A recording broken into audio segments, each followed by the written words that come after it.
Cuba and the world celebrate the legacy of historical revolution leader Fidel Castro on his 99th birth anniversary.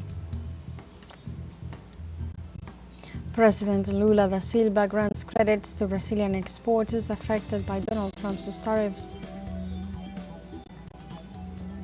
And gas and health authorities confirm more than 500 miners are currently hospitalized due to hunger and malnutrition amid the ongoing Israeli aid blockade. Hello and welcome to From the South. I'm Alejandra Garcia from teleSUR studios in Havana, Cuba. We begin with the news. Stay with us.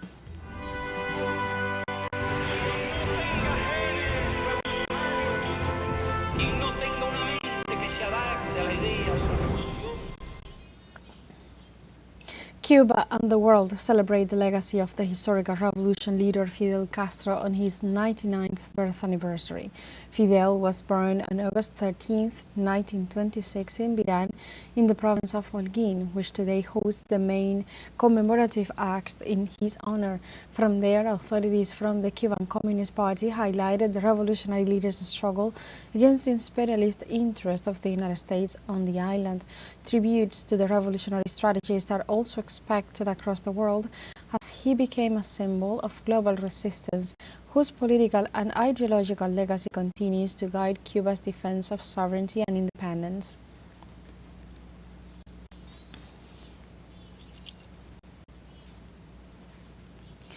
Cuban President Miguel Díaz-Canel paid tribute to the revolution leader at his resting place in Santiago de Cuba.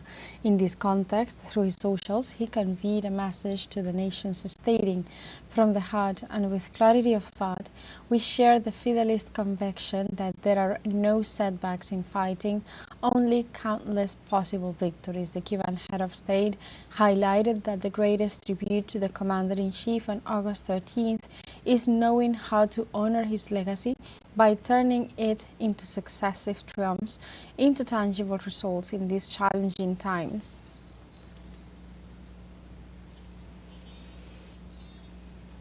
In this context, the photographic exhibition All the Glory of the World by Alex Castro Soto del Valle was inaugurated at the José Martí Memorial in Havana. Our correspondent Fabiola Lopez tells us more. There are 50 photographs that, according to experts, transcend the documentary to become visual poetry. These are images that move many people. His son, a photographer, captured them in the privacy of their home. They show Fidel doing what he loved most at the end of his life, researching, reading, talking with young people, and sharing his knowledge.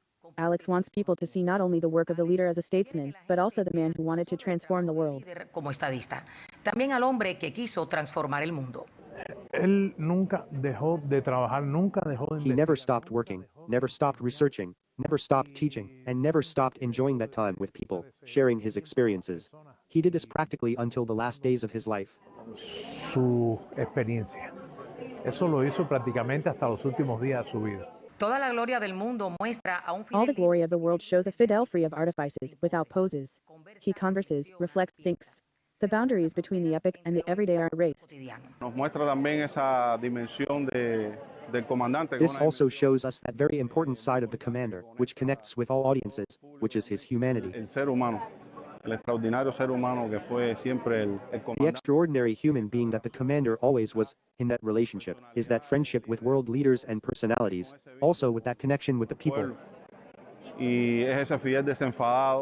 And it is that uninhibited Fidel of those moments that Alex also managed to capture, as the great artist that he is, and I believe that it is an exhibition that everyone will enjoy. A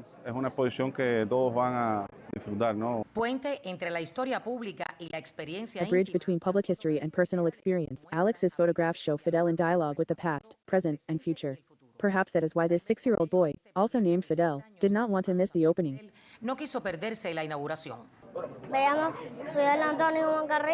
My name is Fidel Antonio Guzman Carrillo, and today is my birthday, so I came to see the photo of Fidel Castro Ruz. And the photo I like the most is the one of Fidel with a child.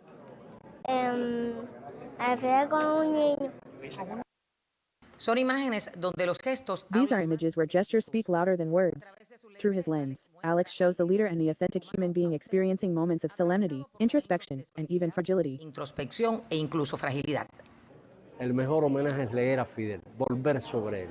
The best tribute is to read Fidel, to return to him. He was ahead of everything in every field, he left us an exceptional legacy. It is up to us to decide whether that legacy will become something for museums or another mystery that accompanies us. Convierte en otro misterio que nos acompaña. Lezama decía, Martí es un misterio que nos acompaña. Lezama said that Mart is a mystery that accompanies us. I could paraphrase Lezama and say that Fidel is another mystery that will always accompany us, and this exhibition helps to do Esta that. exposición ayuda a eso, te invita a reflexionar.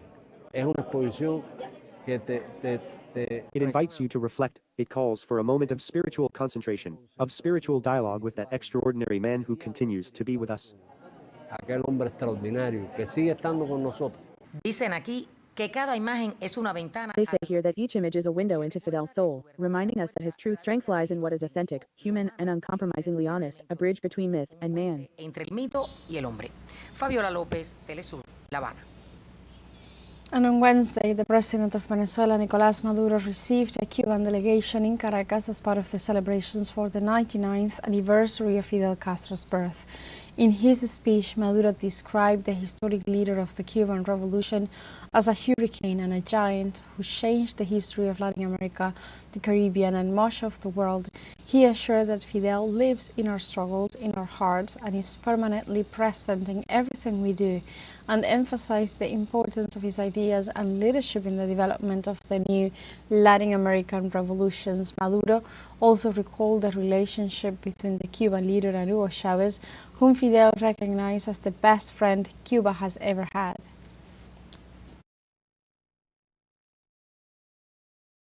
The Venezuelan Foreign Ministry paid Wednesday a tribute to the commander and historical leader of the Cuban Revolution, Fidel Castro Ruz, on his 99th birthday.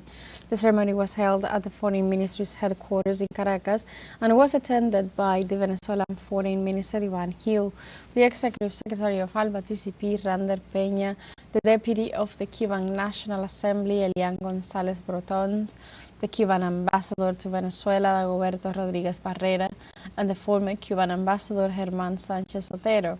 The participants in the event highlighted the legacy of the Cuban historical leader and stressed the need and importance to defend it and preserve it from the future generations.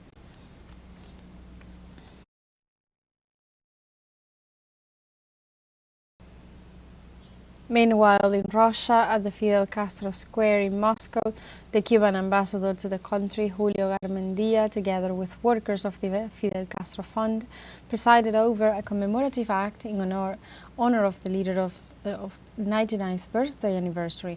During the ceremony, those present remembered the revolutionary leader and his legacy of solidarity and humanism, which remains in time almost a decade after his physical departure.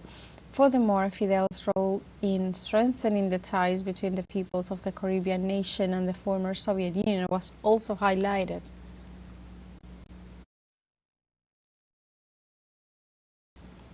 In the United States, the anniversary of the Cuban revolutionary leader is being commemorated this Wednesday in the streets of New York City, where a sign displays several images of Fidel from his participation in one of the United Nations sessions to his meeting with the American activist Malcolm X.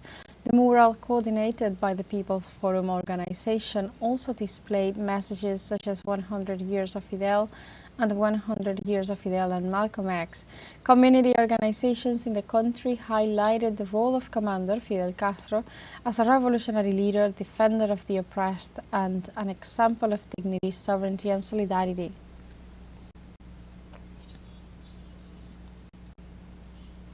And now we have a short break coming up, but first remember you can join us on TikTok at teleSUR English, where you'll find news in different formats, news updates, and more.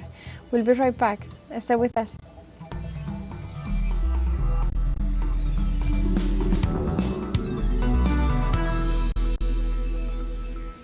Welcome back to From the South.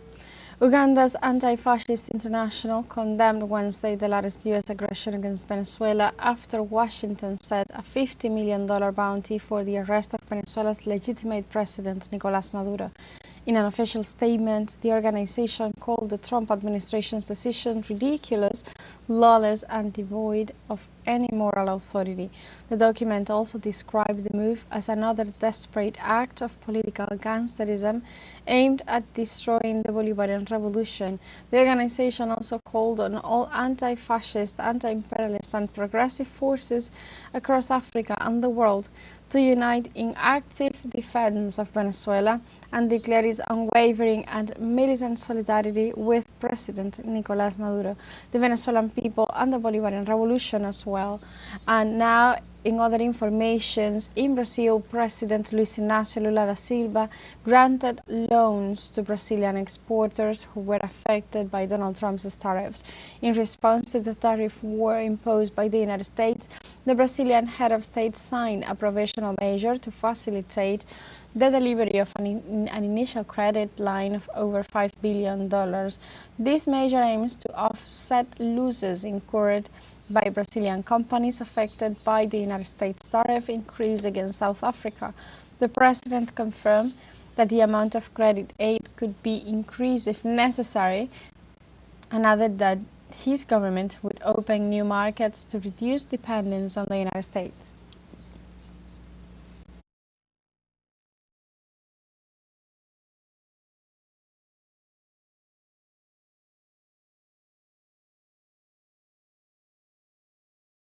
And the fate of former Brazilian President Jair Bolsonaro and 7 other allies in their coup attempt trial begins to be defined Wednesday, when the deadline for the defense to present final arguments before the Supreme Court expires.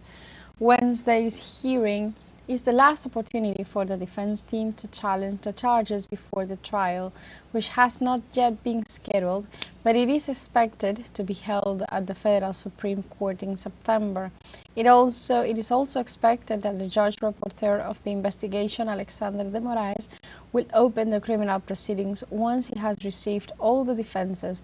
The case is being handled in the so-called crucial core of the indictment filed by the Attorney General's office and involves crimes such as armed criminal organization, attempt to violently abolish the rule of law, coup d'etat, aggravated damages, and damage to historical heritage.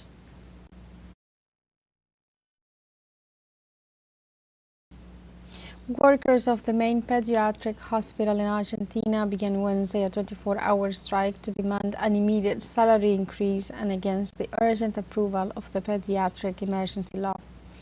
The strike includes a noise-making protest at the Olivos presidential residence and a symbolic embrace of the Senate. The protesters also called for a mobilization to the headquarters of the Social Security healthcare system to reject the extra co-payments for its affiliates. The protests are part of a struggle to maintain a good healthcare system in the country for vulnerable patients affected by budget cuts in the sector.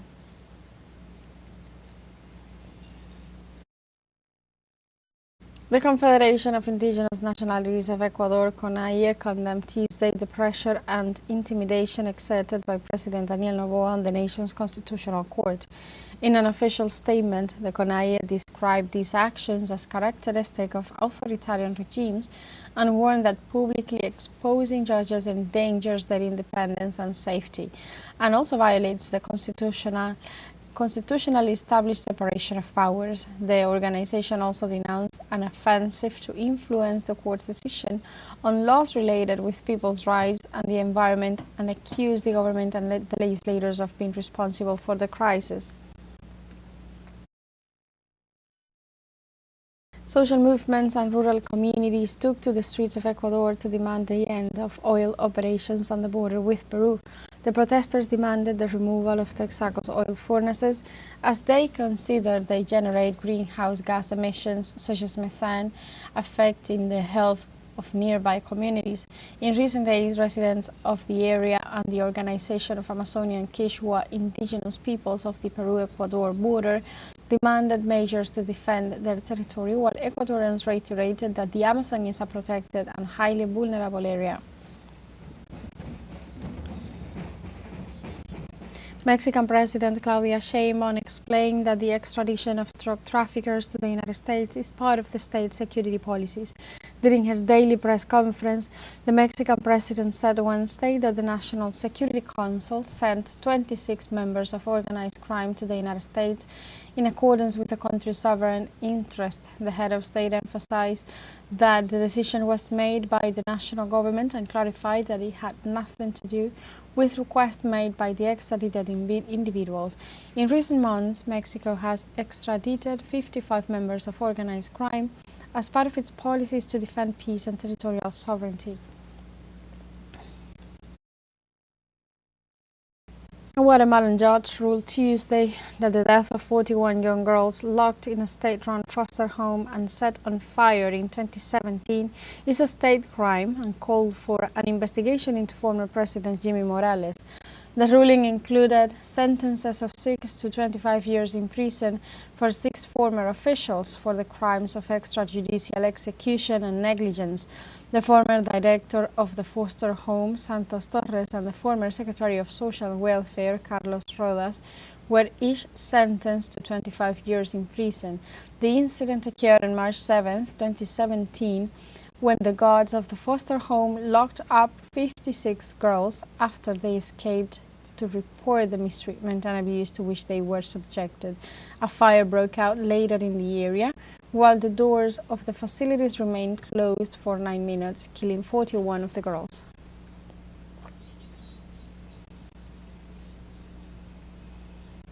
And we have a second short break coming up. But before, we invite you to assist a special interview with Deputy of the National Assembly of Cuba and also protagonist of a crucial historical moment for the Caribbean island, Elian Gonzalez, today at 8:30 p.m. Quito time, 9:30 p.m. Caracas, New York, and Havana times, only on teleSUR. We'll be right back. Stay with us.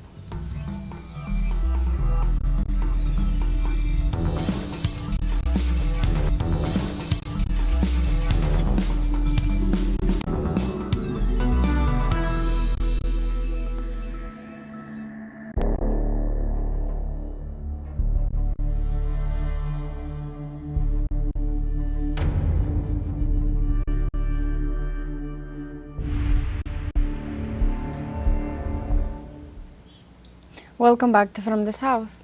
For the third consecutive day, Israeli army intensified Wednesday its attacks on the Zaytoun neighborhood southeast of the Gaza Strip, killing at least 32 civilians. According to authorities, at least 300 buildings have been bombed by the Israeli forces in the last 3 days, leaving entire families homeless. The Zionist bombardments targeted tents for displaced people as well as homes and civilian gatherings. On the other hand, the Palestinian Civil Defense said that the Israeli military has intensified its attacks in the last hours and urged media to show the world what the Israeli occupation is doing in the Zaytoun area. Health authorities in Gaza reported Wednesday more than 120 dead in the last 24 hours in the enclave, raising the death toll to more than 61,700 since the Israeli offensive began. According to the authorities, the Israeli forces killed 22 Gazans while they were waiting for humanitarian aid at distribution points and injured 437 others.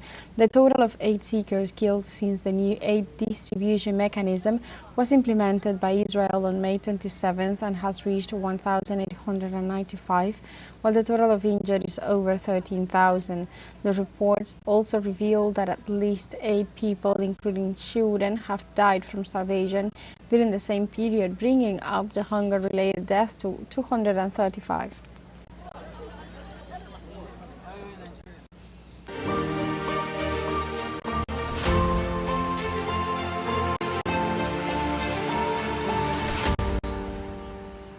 Ukraine's military forces increased their attacks against Russia just a few days prior to the meeting between President Vladimir Putin and his U.S. counterpart, Donald Trump.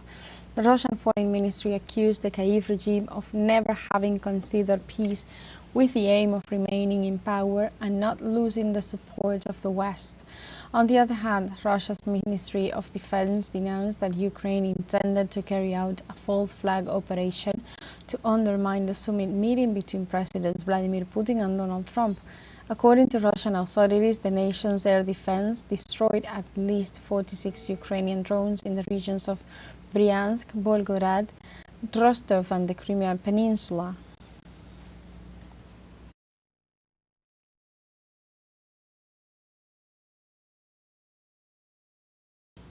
And Russia reported Wednesday the death of 22 people and 105 injured, including 6 children, after several Ukrainian drone attacks in border areas.